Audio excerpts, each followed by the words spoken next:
Olá, oitavo ano, bom dia! Hoje é segunda-feira, começamos uma nova semana. Pessoal, como toda semana, eu venho apresentar as aulas de vocês do dia. E como toda segunda-feira, hoje vocês terão uma aula de ciências, uma aula de informática, uma aula de inglês, uma aula de redação e uma aula de matemática. E nessa videoaula, as aulas ocorrerão nessa sequência.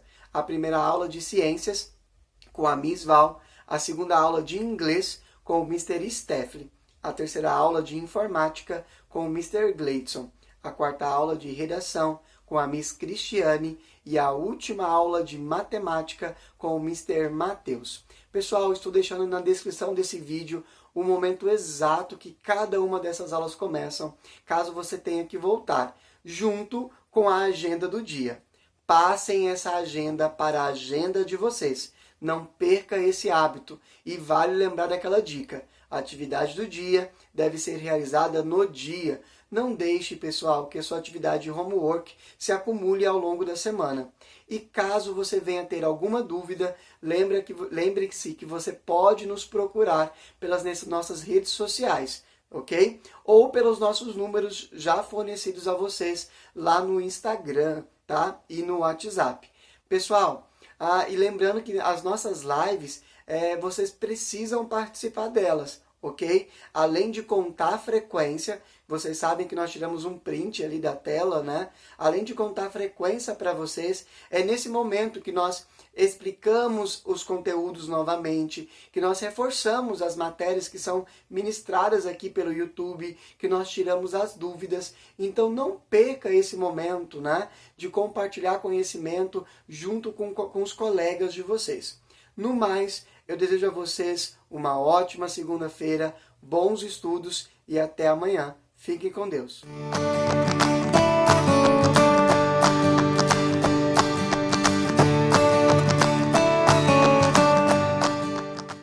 Olá, oitavo ano, tudo bem?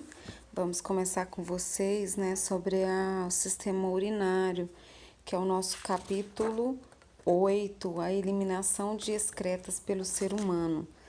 Só que eu peguei, né, e dividi esse capítulo em algumas partes, né, e vou relembrar com vocês a excreção também em outros animais, né. Então, nós vamos estudar aí hoje a página 73, 74 e 75, falando sobre as excretas. Então, aqui a anatomia, eu apresento hoje para vocês o nosso sistema urinário. Então, nós temos a anatomia, nós temos os rins, são dois ureteres, uma bexiga urinária e uma uretra, certo? Quando a gente estudou o sistema circulatório, nós falamos que os rins ele tem um papel de filtrar esse sangue para retirar as impurezas. Então, aí eu tenho a veia cava, né, e a artéria renal. Então, eu tenho lá a veia renal, os rins, o ureter, bexiga e uretra, tá ok? Olha só, eu peguei essas imagens de rins, tá? Uma é de ressonância, a primeira, tá vendo que estão destacados em vermelhinho, coloridinho. A outra é de raio-x. Então, se você ver lá, você tá vendo rins lá em cima. Depois desce 2 canaizinhos para bexiga e aí eu tenho a uretra. E aí a outra imagem dele como se ele tivesse cortado, porque no raio-x a gente vê essas estruturinhas que é dentro dele, que é chamado de néfrons. Então, características e funções. Qual que é as funções do sistema urinário, né? O sistema urinário, ele é composto pelos rins, ureteres, bexiga e uretra. Então, eu tenho aí 4 órgãos que faz parte desse sistema excretor, o sistema urinário, que tem como função, né, a remoção dos restos metabólicos do corpo na forma de urina. Então, muitas coisas, elas são absorvidas lá no intestino e vai para o sangue, né? E aí, o que acontece na célula, né? As reações na célula também, né? Tem restos metabólicos que também vai para o sangue. Então, esse sangue ele passa pelos rins onde ele vai ser filtrado, tá?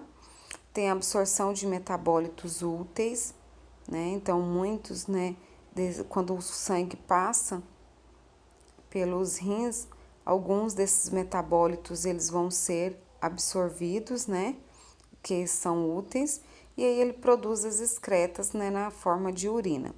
Ele também faz síntese de hormônios, a renina, a eritropoetina, faz o controle também da pressão arterial e também promove a regulação do volume do líquido corporal.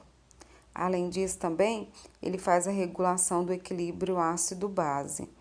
Então, nós temos aí essas funções, né, importantes desse sistema excretor. O sistema urinário, ele é responsável pela maior parte de nossa excreção.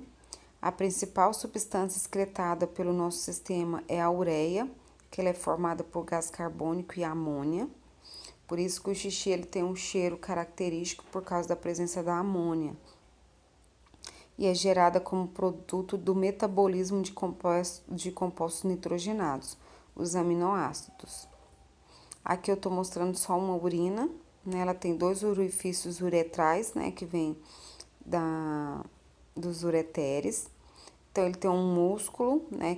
Que contrai, tem um esfíncter que ele mantém, que são 2 músculos aí, gente, que mantém. Quando a gente tá com a bexiga muito cheia, que a gente consegue segurar, né? Mas com o tempo, quando essa bexiga vai enchendo, e a gente, né? Esse músculo, ele pode apresentar disfunção e a pessoa não consegue mais segurar a urina. Os rins, eles são recobertos por uma camadinha, uma capinha chamada de peritônio e é circundados por uma massa de gordura. Cada rim tem em torno de 11 centímetros de comprimento e de 5 a 7 de largura. O peso do rim adulto, né, ele vai variar de 125 a 170 gramas e na mulher de 115 a 155 gramas. O rim direito, ele situa-se normalmente, né, situa-se ligeiramente abaixo do rim esquerdo devido ao tamanho do lobo direito do fígado. Então, ele fica um pouquinho abaixo, tá? Porque de um lado a gente tem o fígado. Os rins, eles realizam o trabalho principal, né, do sistema urinário, principalmente, né, com as vias de passagens, né, e áreas de armazenamento.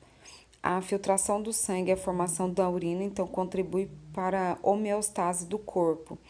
Essa homeostase, gente, é um controle, tá? A função desses rins: regulação da composição iônica, manutenção da osmolaridade do sangue, regulação do volume sanguíneo, regulação da pressão arterial, regulação do pH do sangue, liberação de hormônios, regulação do nível de glicose no sangue e excreção dos resíduos e substâncias estranhas. Então, esse tanto de função. Nós vamos ver o que é a osmolaridade, tá? E homeostase. Tem também a função excretora, né?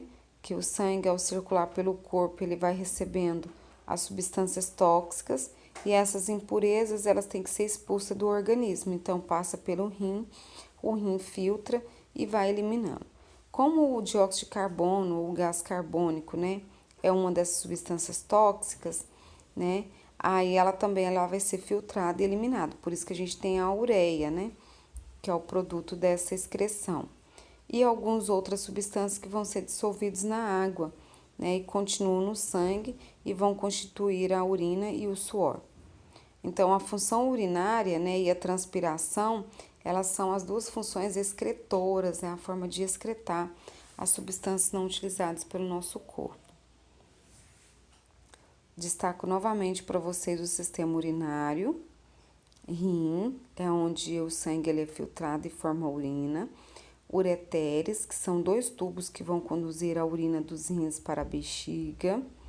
Eu tenho a bexiga, né? Que ela parece um saco, uma bexiga mesmo, né? Um balão. E aí armazena a urina. E a uretra, né? Que é um tubo que vai transportar a urina desde a bexiga até o exterior do corpo. O sistema urinário ele vai contribuir pela manutenção da homeostase, que ele produz a urina e elimina os resíduos, né, do metabolismo, que vai eliminar a água, eletrólitos, né, que são alguns sais, os não eletrólitos, né, que estão em excesso no nosso corpo, como a glicose e a ureia, né, que outros podem ser prejudiciais quando acumulados no organismo.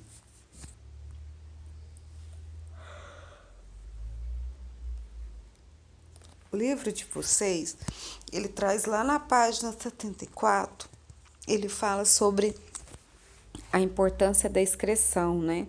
Ele fala, né, que é através dessa excreção que se faz os exames de doping, né, em atletas, em competições esportivas. Então ele traz lá duas pequenas reportagens de escândalo de doping na Rússia, né? E são muitos os medicamentos que os atletas não podem usar, que é caracterizado como doping, tá? E se um atleta ele está doente, gente, tomando algum medicamento tem que ser relatado. Então, é coletada a urina antes, né, do jogo ou da partida ou do que seja, e é coletar duas amostras, é identificado e para poder feito a análise, tá? Então, qualquer substância ou método, né, que aumente artificialmente a capacidade física do indivíduo, né, o desempenho esportivo, para ele ter vantagem, é considerado como doping, certo? Muitas dessas substâncias que eles utilizam traz sérios danos à nossa saúde. Então, a Agência Mundial Antidoping, ela estabelece que doping é a utilização de substâncias ou métodos capazes de aumentar artificialmente o desempenho esportivo, sejam eles potencialmente prejudiciais à saúde do atleta ou a de seus adversários ou contra o espírito do jogo. Então, nós vemos, né, casos, né, de doping aumentando e aí as autoridades cada vez mais realizam exames rigorosos para detectar a presença de qualquer substância no organismo, certo? Então, eles detectam através da urina e do sangue, certo? Então, o nosso corpo ele é formado por muitas células e essas realizam o metabolismo. Então, qualquer substância, né, que não é produzida pelo nosso corpo é detectado na urina ou no sangue.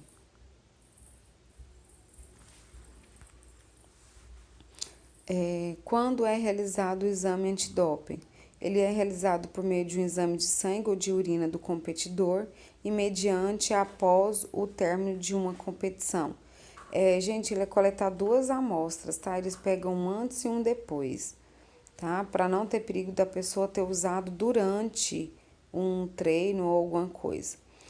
Podendo também ser feito a qualquer momento da vida do atleta durante um treinamento, em sua residência e até mesmo em algum tempo antes ou depois de uma prova. Então, eles sempre fazem esses exames, né?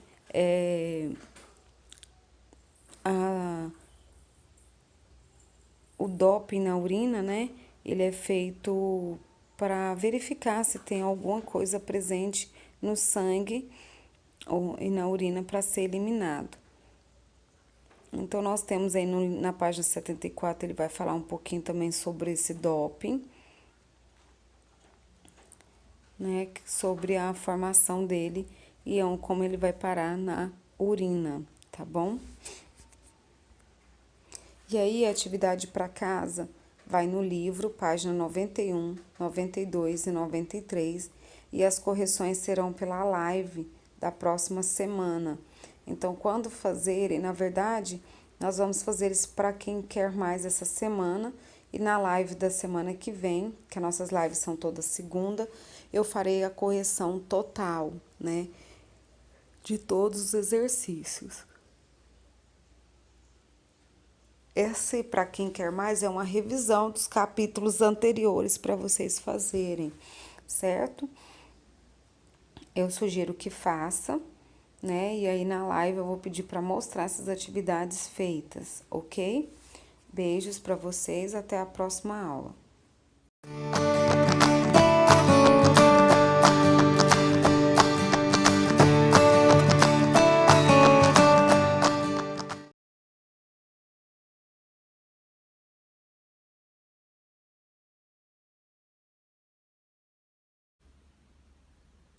Hello, 8th grade, how are you doing today?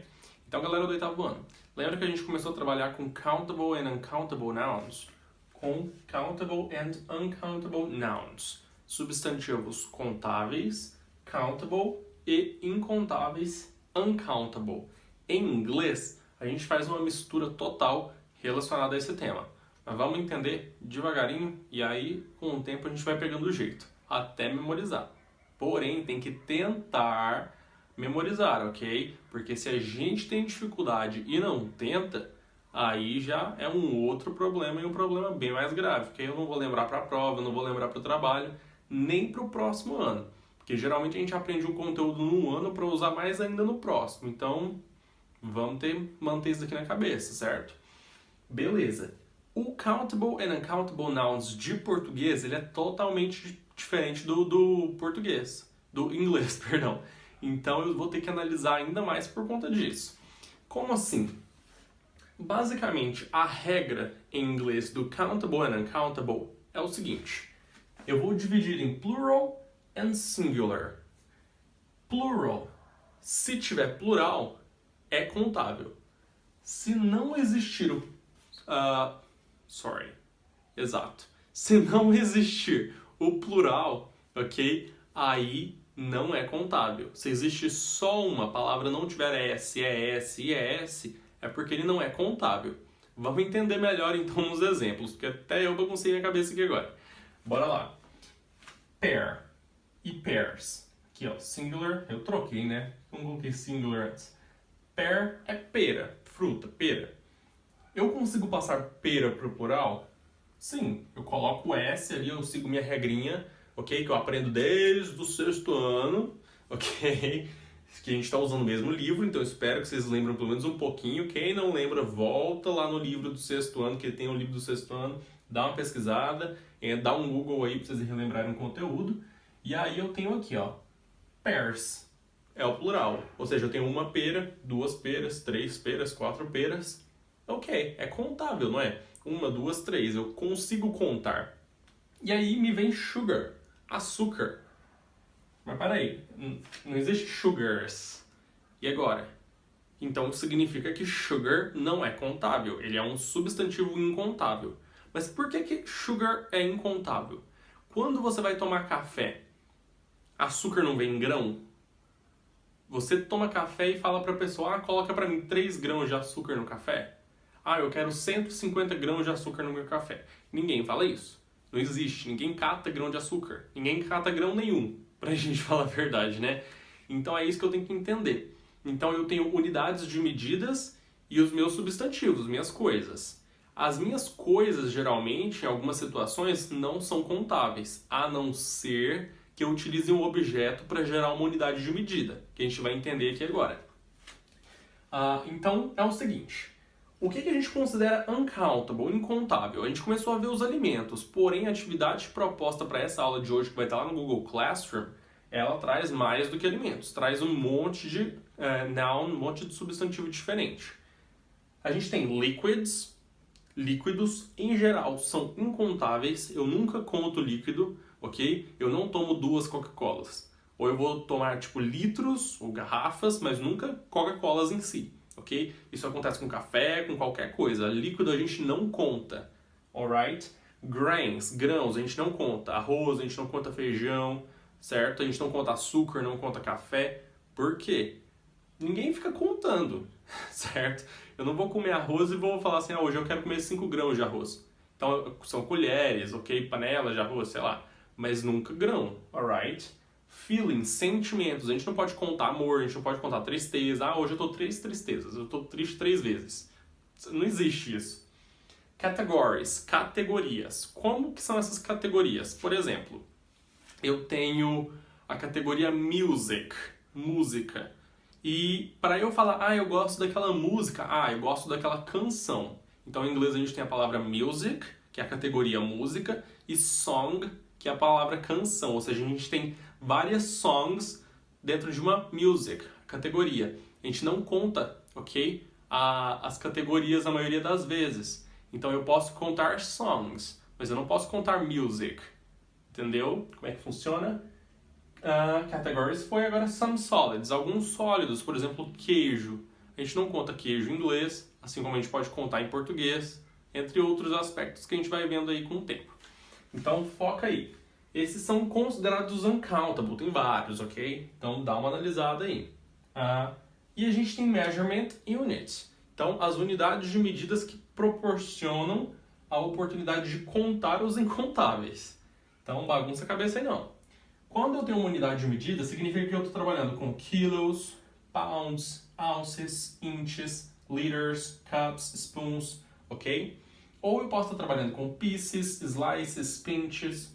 Eu tenho quilos, quilogramas, litros, polegadas, colheres, xícaras, pedaços, fatias, pitadas. Então é o que me proporciona, por exemplo, eu quero o meu café, I want my coffee with 2 spoons of sugar, com 2 colheres de açúcar. Aí eu posso contar as colheres de açúcar, mas não açúcar, ok? Então eu posso contar unidades de medida. Hoje eu bebi 2 Coca-Colas. Não, hoje eu bebi o quê? 2 litros de Coca-Cola? 3 litros? Então é uma parte mais chatinha, porém que a gente tem que saber usar.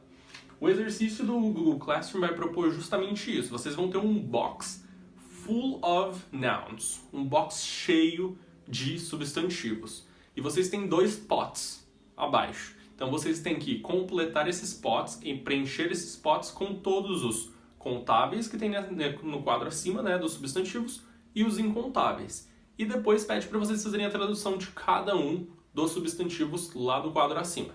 Beleza? Então essa é a nossa atividade proposta para hoje. Se alguém ainda tem alguma dúvida relacionada a countable e uncountable, manda no WhatsApp, manda lá no grupo, ok? Tira dúvida nas nossas aulas, nossos plantões de dúvida, e aí eu vou estar sempre ajudando vocês. Alright? Então prestem bastante atenção e that's all for today, guys. See you next!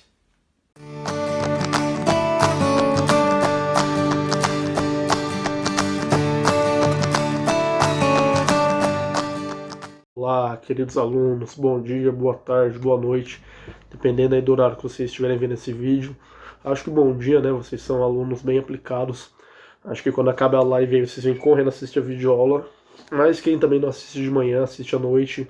Enfim, vantagens do EAD é poder ter a sua aula onde você quiser, a hora que você quiser. E pessoal, mais uma semana começando aí. Estamos seguindo aí o mês de maio, já estamos aí mais da metade do mês já foi.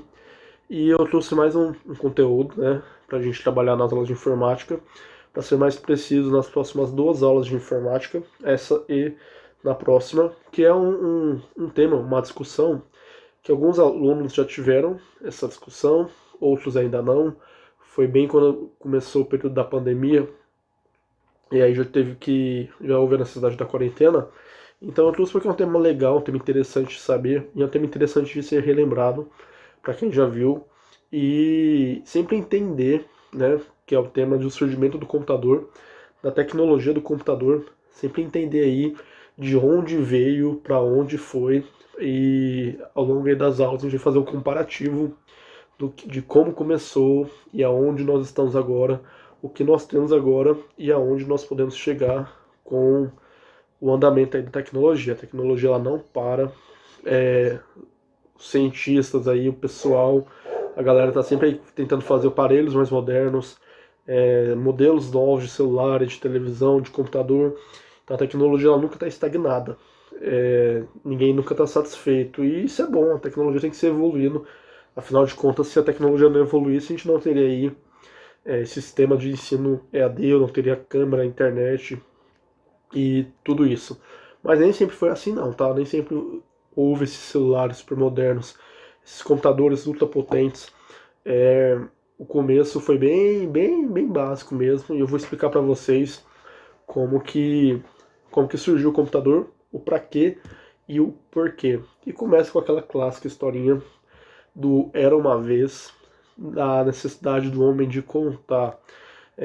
Antigamente, o Homem da Caverna, né, vocês estão vendo o Homem da Caverna, não tinha muita fonte de tecnologia, também não tinha muitas roupas, né? Não tinha essas roupas tão bonitas como nós temos hoje. Cabelo, então, nem se fala. Na verdade, mentira, esse desenho aí, ele é bem ilustrativo, porque no período das cavernas, o homem ele era bem peludo. O pelo é algo que a gente foi perdendo com a medida que fomos evoluindo. Porém, isso é ciência, isso é biologia. Vamos focar aqui para a parte da informática. Vamos imaginar aí o homem da caverna mais ou menos desse jeito aí. E, pessoal, houve a necessidade de se contar. Seja de fazer contagem dos produtos que eram feitos nas caças, dos produtos que eram armazenados. Afinal, o homem saía para fazer as caças e precisava fazer a divisão dos bichos, do que fosse caçado, do que ele estava armazenando. E antigamente o homem saía lá para caçar, e aí ele caçava, por exemplo, as vaquinhas dele. E como que ele fazia isso? No começo dava para contar nos dedos, né, quando era poucos. Para cada objeto ele associava a um dedo. Se era para caçar 10 vaquinhas, poucos bichinhos, dava para associar cada um ao dedo. Porém, à medida que esse número vai aumentando, né, nós só temos 10 dedos nas mãos. Então, se a gente vai associar aí algum material aos dedos, o máximo que a gente consegue é 10. À medida aí que que os produtos iam aumentando, assim como vocês estão vendo aí no slide, não para de aumentar, ele precisava contar, ele precisava organizar isso de alguma forma. Olha aí, quanta vaquinha, quanto bichinho, quanta caça. Então isso precisava ser organizado de alguma forma. E como ele organizasse, os dedos eram tão limitados? Através dessa necessidade, ele fazia associação por pedrinhas, por pedras.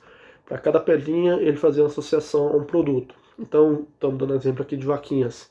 Para cada vaquinha, ele associava uma pedra. Só que, pensa, aquele tanto de vaquinha, aquele tanto de pedra, não era algo fácil de organizar, não era algo interessante, né? Virava uma bagunça. Então, isso foi evoluindo, e através dessa necessidade de contagem, dessa necessidade de fazer contas, fazer cálculos, o homem queria facilitar. Afinal, não é de hoje que a gente quer sempre facilitar o serviço, né? Que a gente quer trabalhar, fazer menos esforços e render menos. É para isso que surgiram aí as máquinas, para que houvesse menos esforço físico e um melhor aproveitamento de tempo, melhor aproveitamento de capacidade física. Então, naquela época, o homem já queria aproveitar melhor o tempo, já queria ter menos esforço, render mais com menos trabalho. Então, por isso, através dessa necessidade da contagem e de reduzir os esforços, de conseguir se organizar, houve o primeiro grande passo na tecnologia que depois iria levar para o surgimento do computador, que é algo que vocês já devem ter ouvido falar nas aulas de matemática em algum momento da vida de vocês, que é o ábaco. O ábaco ele veio com um sistema que facilitou muito, avançou muito o trabalho do homem em relação à conta. Vocês conhecem o ábaco aí, né? É esse sistema aí de pedrinhas, onde cada grupo, cada fileira tem aí fileira de unidades, fileira de dezenas, fileira de milhares, centenas, enfim. Através do ábaco, o ábaco foi o primeiro grande passo, o primeiro grande objeto tecnológico que possibilitou o homem a facilitar o cálculo, né? O ábaco facilitou bastante o cálculo e a diminuir, a otimizar tempo e serviço. E aí, através do ábaco, o ábaco foi evoluindo, e depois do ábaco, lá na frente, em 1950, surgiu o primeiro computador. O primeiro computador que surgiu, vocês já devem ter ouvido falar desse nome nas nossas aulas de informática, foi o ENIAC. O ENIAC ele foi criado foi inventado por cientistas norte-americanos. Era um computador, enquanto vocês têm aí esses computadores leves, fáceis, que uma pessoa só carrega, o primeiro computador ele pesava 30 toneladas. 30 toneladas é muita coisa. Ocupava uma área de 270 metros quadrados. Quando a gente tem computadores aí desse tamanho, meu notebook é desse tamanho, o ENIAC ele ocupava toda uma sala inteira só com um computador, e que precisava de 3 pessoas para manusear esse computador.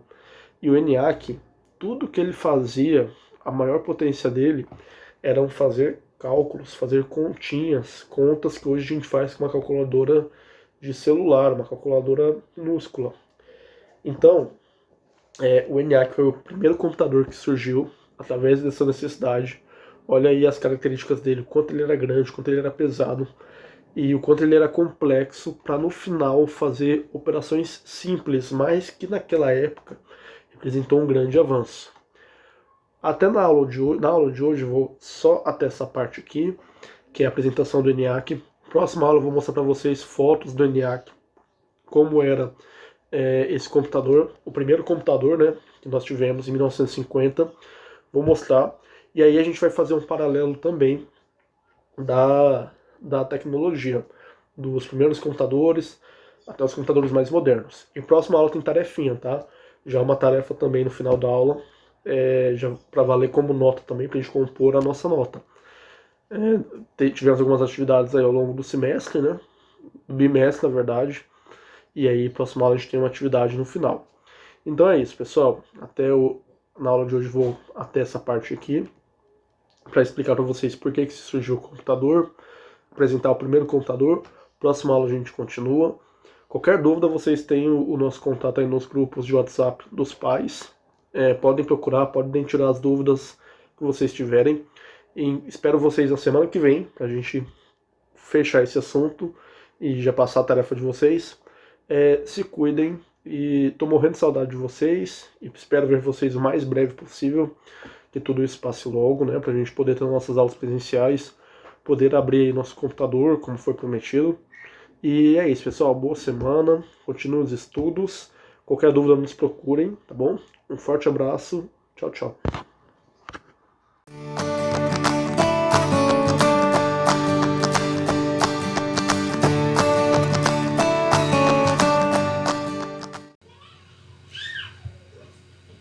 Bom dia, oitavo ano, tudo bem? Hoje, segunda-feira, seguimos aí com o nosso horário de aulas e também com o nosso conteúdo, que nós começamos a estudar na semana passada, né, na aula de sexta.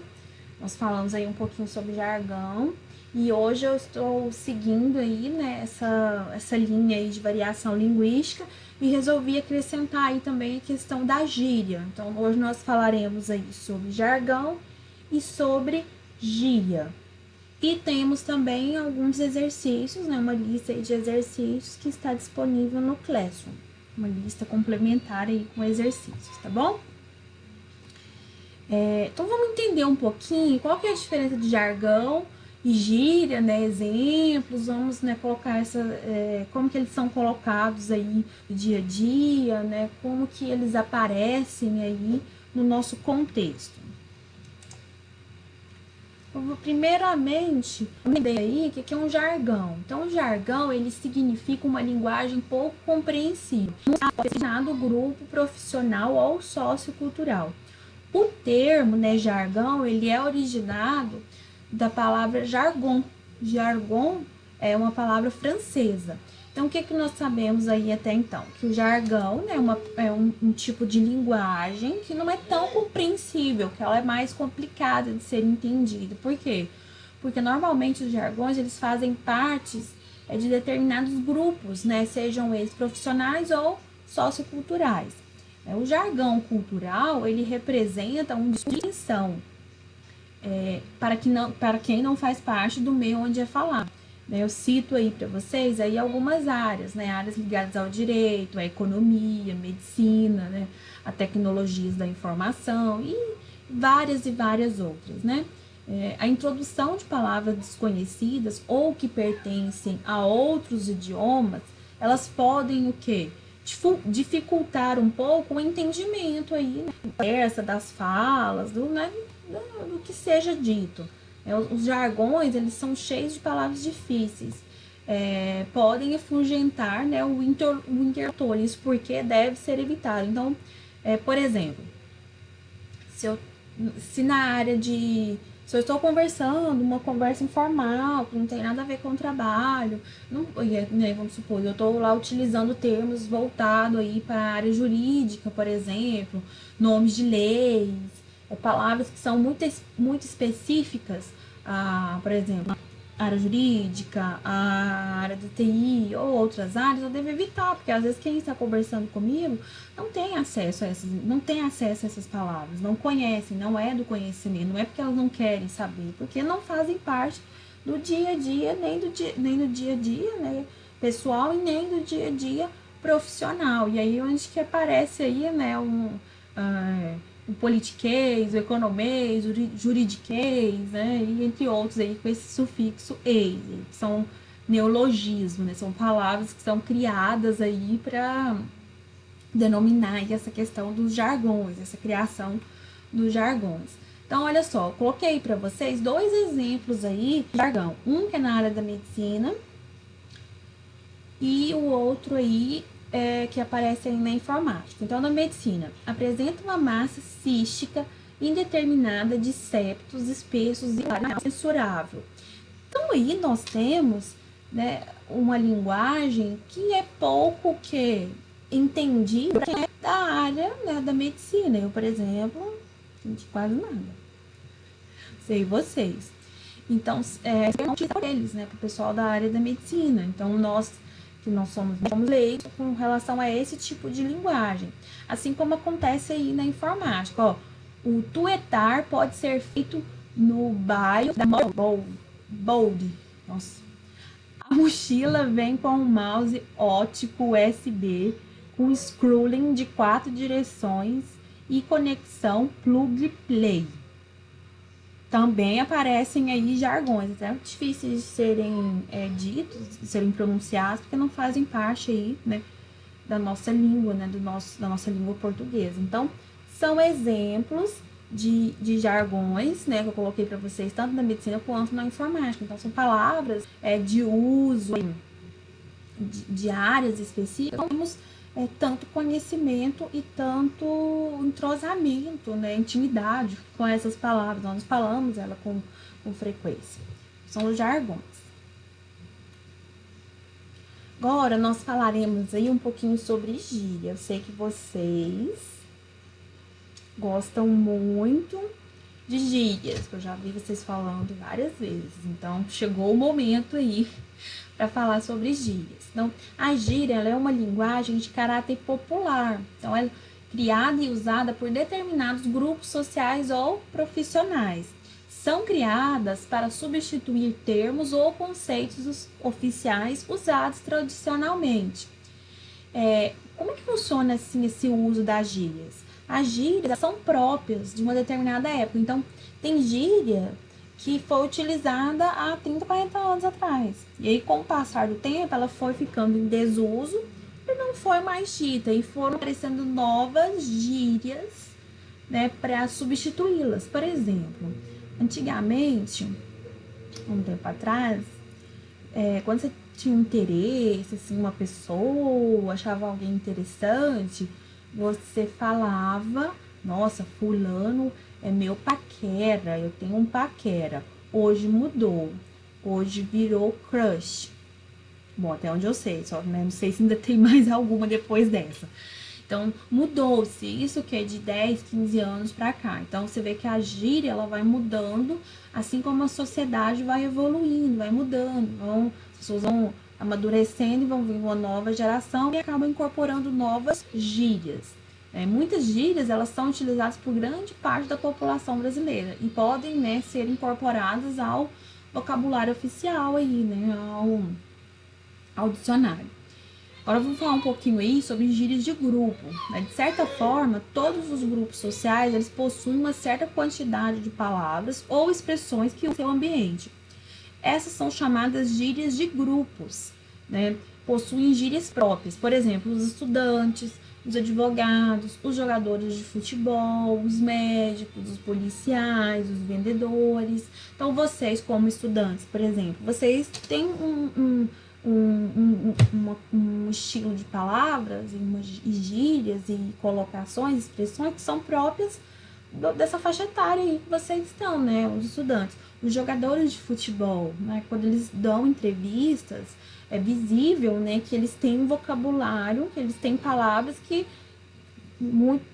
provavelmente são utilizadas só pelo grupo dos jogadores, né, expressões então, do universo lá futebolístico. E em todas as áreas, né, tem-se essa questão das gírias, tá?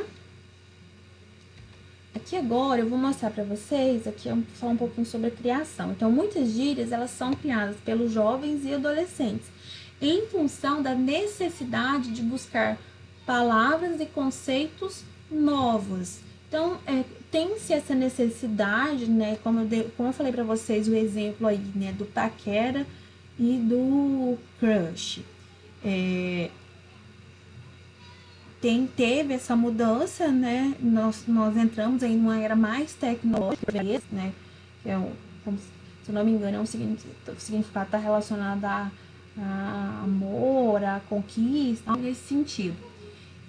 Então, o crush, ele vem de encontro com essa informatização, com esse uso das redes sociais, com essa mudança dos meios de comunicação. Então ele muda, né? Como eu disse para vocês.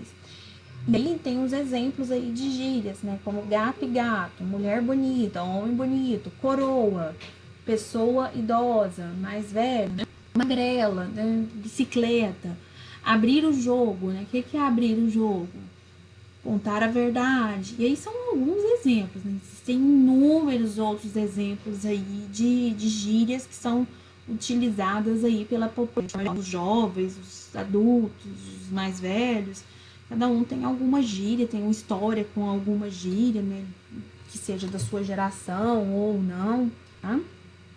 Agora eu vou mostrar para vocês a lista de exercícios, tá? Relacionadas aí a esse conteúdo. Então, é essa lista de variedade linguística, né? Que é onde encaixa jargão e gíria, tá? Então, todas as vezes que vocês ouvirem falar variedade linguística, então tem significado aí ele está dentro desse conteúdo aí chamado variedade linguística. Então, aqui nós temos o primeiro exercício, que você vai ler as palavras, né? E depois vai marcar a alternativa correta em relação aqui a essas palavras. Depois tem mais uma pergunta aqui, né? Uma questão aqui que é para você estar falando, né? Marque a única alternativa que não diz respeito às gírias utilizadas pelos falantes de língua portuguesa. Depois a número 3. Reescreva o texto abaixo, substituindo as gírias por palavras ou expressões mais formais. Então, aqui é massa, e aí tem o restante aqui, né? Do texto, e aí você vai reescrever ele de uma maneira mais formal. Aí depois o número 4. Suponha que você esteja em um jantar muito chique de aniversário. Como você poderia modificar essas frases para serem mais formais ou mais educado, né? Ser mais educado aí com os convidados? Então você vai reescrever essas frases aqui, né? Sendo mais, igual, adorei o rango. De que maneira que eu posso mudar essa frase aí sem mudar o sentido dela, mas utilizar um exemplo mais formal? Seguindo aí, reescreva as frases abaixo, escritas de forma mais formal, empregando uma linguagem mais popular. Então, imagine que você esteja falando com um amigo aí em uma lanchonete. Então, é o contrário. Agora, a frase tá escrita de forma... ela está, né, de uma maneira formal, e você vai mudar ela para uma linguagem mais informal. E aí você pode utilizar gírias, pode utilizar palavras, só não pode ser palavrões, né, palavras feias, tá? Mas fiquem à vontade aí. Então, é um exercício aí que cada resposta aí de vocês, cada aluno vai responder de um jeito, né? Vai ter sua forma de tá bom, meninos? Ótima semana para vocês, tudo de bom, fiquem bem e até a próxima aula. Tchau, tchau!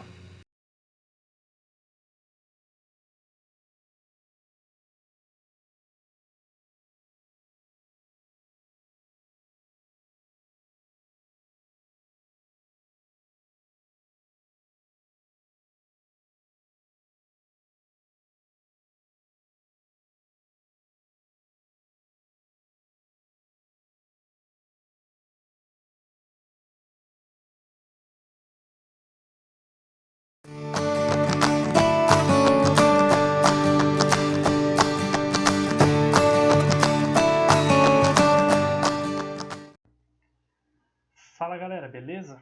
Na aula de hoje a gente vai estar aprendendo sobre potenciação de momento, tá? A gente já aprendeu multiplicação, operações de soma e subtração, divisão. Agora a gente vai estar aprendendo sobre potenciação, beleza? Quem quiser acompanhar está na página 41, módulo 2. Então tá, vamos supor que a gente tivesse isso aqui, gente. 2x ao quadrado elevado ao quadrado, tá?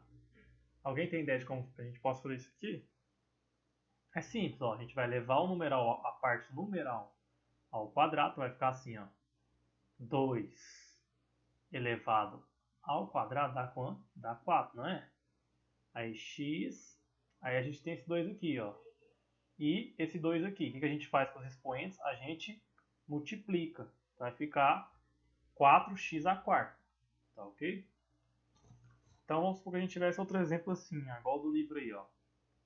2x ao cubo, y ao quadrado, elevado ao cubo. Então vai ficar assim, ó. A gente vai pegar a parte numeral, tá? 2 ao cubo dá quanto? Dá 8, não é? A parte com x é x ao cubo, não é? 3 vezes 3 dá 9. E o y, aqui ó, a gente vai pôr também, 2 vezes 3 dá 6. Então esse é o nosso resultado, tá ok? Simples, não é? Outros exemplos aí, ó. A gente tivesse isso aqui, vamos supor que a gente tivesse isso aqui, ó. 3x à quinta, tá? Elevado ao quadrado. Então vai ficar o quê? Vai ficar 3 ao quadrado. Vamos pôr aqui. 3 ao quadrado dá 9. X, 5 vezes 2 dá 10. Então, essa é a nossa resposta. Tá ok? Só um minuto, gente. Espera aí. Entenderam, então? Simples, não é? Deixa eu limpar aqui, então, para a gente fazer mais algumas coisas. Então, vamos supor que a gente tivesse isso aqui, ó. Deixa eu ver um outro exemplo do livro. Tá? Esse aqui. 3x ao cubo y à quarta elevado a 5. Vai ficar assim, ó. 3 elevado a 5 dá quanto? Então vai ser 3 vezes 3 vezes 3 vezes 3 vezes 3. 5 vezes, né? Então se a gente fizer isso aí vai dar 243. Então isso aqui vai ficar o quê? Vai ficar assim, ó. 243. Aí a gente tem x ao cubo vezes 5. Então 3 vezes 5 dá 15. Não é? E o y a quarta. Então 4 vezes 5 dá 20. Então essa é a nossa resposta. Beleza? Deixa eu ver um outro exemplo do livro aqui, se tiver. Senão a gente vai para algum exercício na próxima página. É, só esse mesmo. Então vamos para o exercício da página 42. Vamos fazer alguns itens da número 1 aí, ó. Então vamos supor que eu tenho isso aqui, ó. Deixa eu pegar aqui a cor certinha. Então vamos lá, ó. Página 42, número 1. Então, letra A. Então a gente tem isso aqui, ó. 3x ao quadrado elevado ao cubo, tá? Então sempre, gente, vai ser dessa forma. Pega o numeral eleva ao quadrado, vai ficar 3 vezes 3 vezes 3, que dá 27, não é? E o x, 2 vezes 3, que dá 6. Então essa é a nossa resposta. Beleza? Então vamos pegar agora a letra C. Tem uma carinha aí que vocês realmente se assustam, né, com fração. Mas é simples, gente, não tem segredo. Então vamos pegar aqui a letra C. A gente tem 1 sobre 2 y à quinta elevado a 2. Então, ó, gente, a mesma coisa. Número de fração não precisa se assustar, ó. Pega a fração e eleva ao quadrado. Vai ficar assim, ó. 1 sobre 2 ao quadrado. Então é 1 ao quadrado, que dá 1, e 2 ao quadrado, que dá 4. Então vai ficar 1 sobre 4, y. Aí eu tenho 5 vezes 2, que dá 10. Então essa é a minha resposta. Tá? Sem segredo. Beleza? Vamos para a letra F. A F a gente tem o seguinte, ó. 4y à quinta, z ao cubo elevado ao cubo. Então, ó, 4 ao cubo vai dar 64. Y, aí vem 5 vezes 3, que vai dar 15.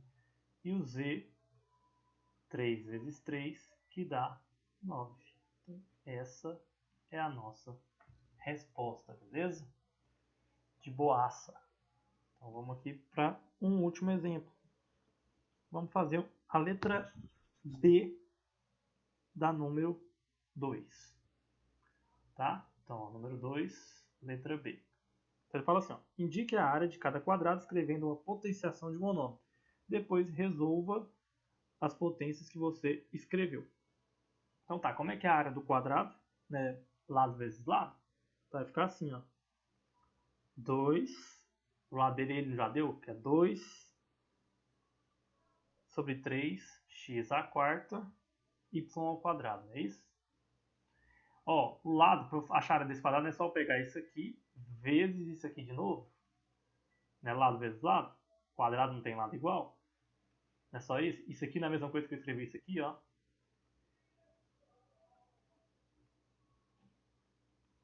Não é?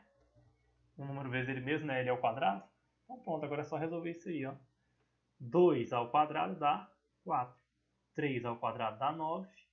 X, 4 vezes 2 dá 8. Y, 2 vezes 2 dá 4. Então essa é a nossa resposta. Beleza, gente? Essa foi a nossa aula. Espero que tenham gostado e entendido, tá?